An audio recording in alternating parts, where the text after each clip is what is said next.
असफलता ही सफलता का द्वार खोलता है। ये सिद्ध कर दिया है इसरो के वैज्ञानिक ने जब चंद्रयान 3 को चंद्रमा पर सक्सेसफुली लैंड करवा के। मैं Manish Kumar Sinha cross business boundary में आपका स्वागत करता हूं, और अभी तक आपने हमारे चैनल को सब्सक्राइब नहीं किया है जरूर कर लेना, बेल आइकन भी क्लिक कर लेना, सो नेक्स्ट वीडियो का नोटिफिकेशन आपके पास आ जाए।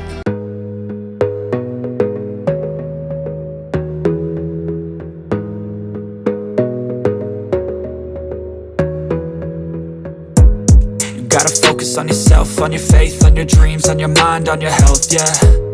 You gotta work, never tell, keep your head down, find what you love.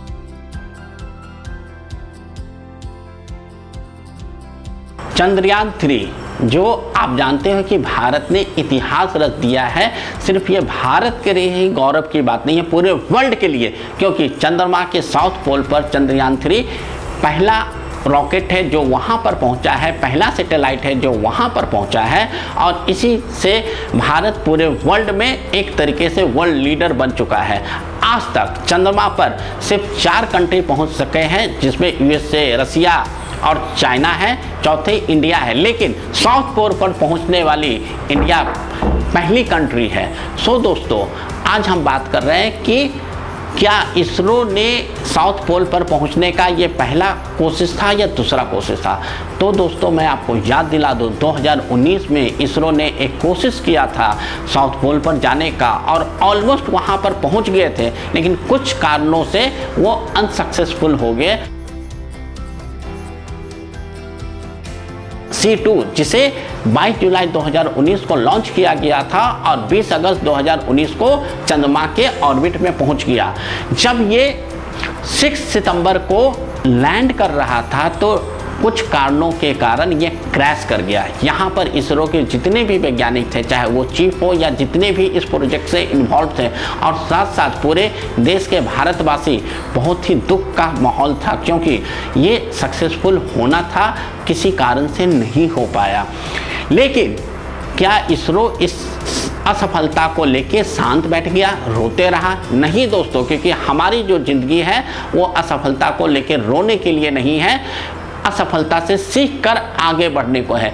इसी तरीके में, इसी क्रम को बढ़ाते हुए इसरो ने चंद्रयान 2 से जो भी असफलताएं उनको मिली उसको स्टडी किया, और उस स्टडी के आधार पर C3 चंद्रयान 3 बनाया, और आज 23 अगस्त को हम और आप पूरे विश्व के पहले कंट्री हैं, पहली एजेंसी है इसरो जो साउथ पोल पर अपना परचम लहराया है। तो इसरो जो 2019 में ऑलरेडी अनसक्सेसफुल हो चुका था, C2 डिस्ट्रॉय हो गया था, क्रैश कर गया था, तो इसके बाद इसरो ने अपनी लर्निंग स्टार्ट किया कि हमने कहाँ कहाँ मिस्टेक किया। जब उन्हें पता चला कि कुछ सॉफ्टवेयर ग्लिच था, कुछ और प्रॉब्लम थी, तो उन्होंने सारे एक लिस्ट डाउन किया कि इनकी प्रॉब्लम क्या थी। फिर उस पर इन्होंने काम करना शुरू किया कि अगर हम नेक्स्ट प्रोजेक्ट पर जाते हैं तो जो हमारी मिस्टेक C2 में हुआ था वो C3 में ना हो।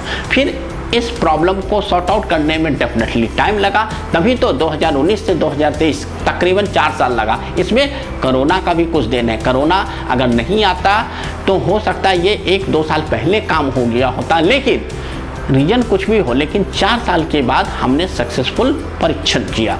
इसी के साथ जो जो कमियां थी, फिर इस टीम ने डेवलपमेंट किया कि हम नई नई टेक्नोलॉजी क्या क्या लगा सकते हैं, सो डैट कि जिस तरीके से 2019 में हमारा सैटेलाइट क्रैश किया था, इस बार क्रैश ना करें। सो इसरो ने 2019 की असफलता से लर्निंग किया, टीम बनाया और डेवलपमेंट किया। टाइम लेते हुए उन्होंने 2023 में अपने सफलता को परचम लहरा दिया। इसी तरीके से दोस्तों, अगर आप बिजनेस कर रहे हो तो आपको भी, अगर लास्ट ईयर आपका टर्नओवर नहीं पहुंच पाया हो या आप अचीव नहीं कर पाए हो, तो आप ये फाइंड आउट करो कि आपके किन कारणों से आप टर्नओवर को अचीव नहीं कर पाए। अगर आपके पास वो रीजन पहुंच जाता है, मिल जाता है, फिर आप स्टडी करो कि इन कारणों को रिमूव करने का क्या क्या तरीका है। जैसे अगर आपको लगता है टीम मेंबर नहीं है, तो सबसे पहले आप टीम को इन्वॉल्व करो। आपको लगता है आपके ऑर्गेनाइजेशन का विजन नहीं है, आप विजन क्रिएट करो। इस तरीके से जो जो गलतियां लास्ट ईयर हुई है या पास समय में हुआ है, आप एक गलती को नोट करो, फिर आप एक्सपर्ट का सहायता ले सकते हो, किसी मेंटोर का सहायता ले सकते हो, या खुद अपने आप एक गलती को उठाइए और स्टडी करिए कि कैसे इसको रिमूव कर सकते हैं। और इस चीज़ को करने में आप जल्दबाजी नहीं करें, क्योंकि जल्दबाजी में किया हुआ काम हो सकता है गलत हो जाए। आप टाइम लो, इसका ये नहीं मतलब 10 साल, लेकिन आप एक रिजनेबल टाइम लो और एक गलती को सॉर्ट आउट करो। जहाँ पर आपको मेंटोर की ज़रूरत है, जहाँ पर आपको एक्सपर्ट ओपिनियन की ज़रूरत है, आप ज़रूर किसी से सलाह करो और अपने प्रॉब्लम को सॉर्ट आउट करो। फिर आप ये देखो कि नेक्स्ट टाइम जो मेरा ऑब्जेक्ट है, जो मेरा मंजिल है, उसको मैं कैसे पाऊँ। जैसे C2 गया था चंद्रमा के ऑर्बिट पर, तो तकरीबन 44 से 45 दिन का समय लिया था जब वो क्रैश किया था, जिस दिन से लैंड हुआ था, जिस दिन क्रैश किया। लेकिन C3 में इसी टाइम को रिड्यूस किया इन लोगों ने, 41 डेज पर ही ले आया।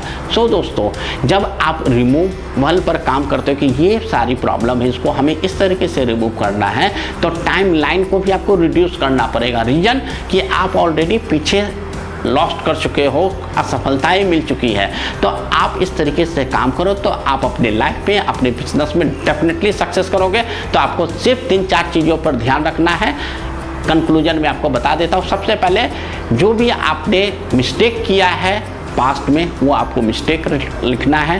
फिर उस मिस्टेक को आप रिमूव कैसे कर सकते हो, उसके लिए आप खुद इन्वॉल्व हो सकते हो, किसी मेंटोर का सहायता ले सकते हो, किसी एक्सपर्ट का सहायता ले सकते हो। फिर आपको टीम बनाना है और आपको टाइम लेना है, लेकिन आप ये समझ लेना है कि जो टाइम आप अपने आप को दे रहे हो, अपने ऑर्गेनाइजेशन को टाइम दे रहे हो, लास्ट टाइम ऑलरेडी आपने समय लॉस्ट कर चुका है, तो ये समय थोड़ा सा कम होना चाहिए ताकि आप वर्ल्ड को compete कर सको, नहीं तो दुनिया आपसे आगे निकल जाएगी।